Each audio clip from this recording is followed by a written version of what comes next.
Night after the impact of the deadly coronavirus forced his flight from China to be canceled.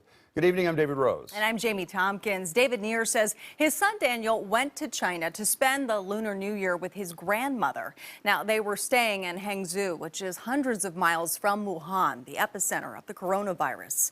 Neer says he worried about his son missing too much school because the next available flight wasn't until April.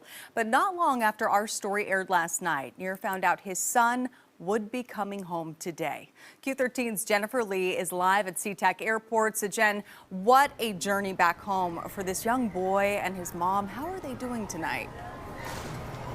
Well, it was an incredible reunion. In fact, they just came through those escalators, that's international arrivals here at SeaTac Airport about 15 minutes ago. And I have to tell you, the buildup, we were here with the dad for 3 hours waiting for his son to land back from his flight from China, go through customs, security, that health screening.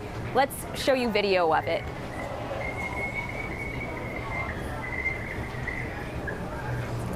So Daniel, he is 9 years old. Here he is.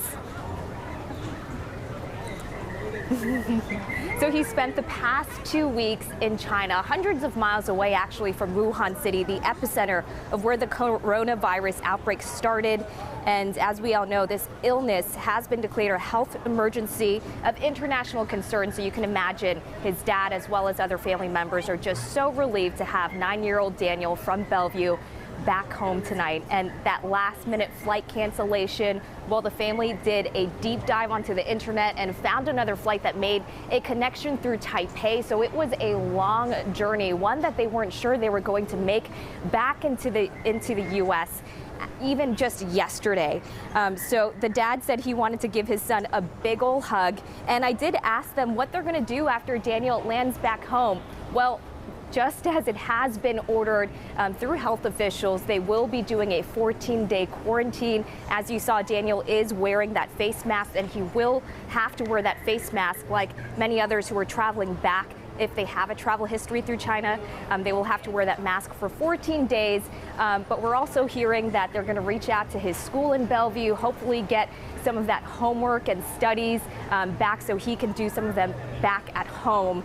So coming up later tonight on Q13 News, we're going to share the reaction from this 9-year-old boy, his experience in China and traveling back into the U.S. Reporting live at SeaTac Airport, Jennifer Lee, Q13 News. Oh, it's great to see him back here safely.